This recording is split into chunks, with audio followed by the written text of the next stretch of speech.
Ayan mga boss, magki-cleaning po tayo ng aircon evaporator dito sa Isuzu. So, ang gagawin lang natin dito mga boss, dudukutin lang po natin ang evaporator nito. Una, tatanggalin muna po natin dito yung mga pipe, yung mga tubo na nakakonekta po sa evaporator. Tapos ang evaporator, hugutin na lang po natin sa loob. So yun lang po ang gusto na may-ari, dudukutin lang po yung evaporator niya.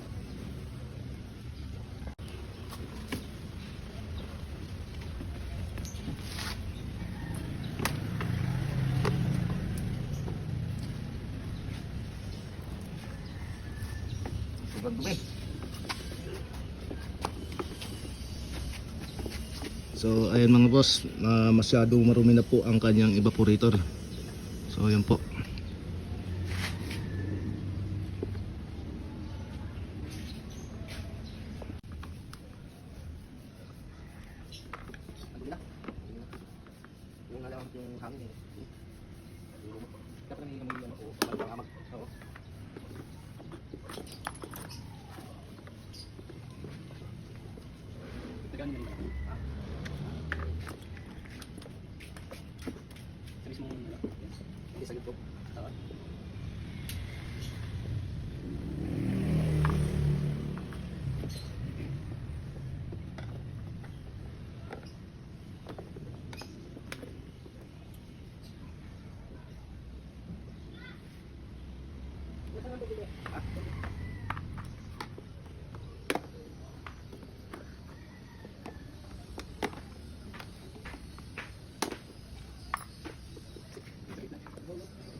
Dito na pumasok lang. Lapit. Baka dumikit sa bulong yun eh.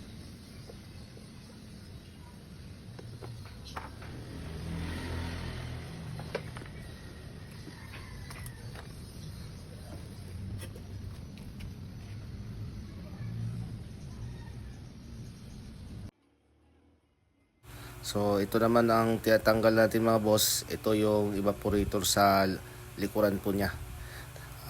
Lilinisan po natin to. Titingnan po natin kung marumi ba itong evaporator sa likod po nito. So ito nga mga boss, sobrang dumi.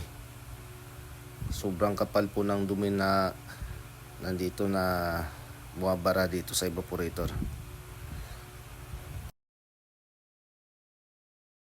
So ayan mga boss, nalinis na po natin yung harap ng evaporator. At ang sa likod, kaya na po masyadong marumi ito, makapal ang dumi.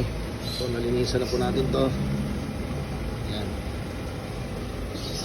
At ikakabit na po natin sa ayan. So ayan mga boss, na ikabit na po natin sa housing bawat isa sa evaporator. So ayan, kinakabit na po natin.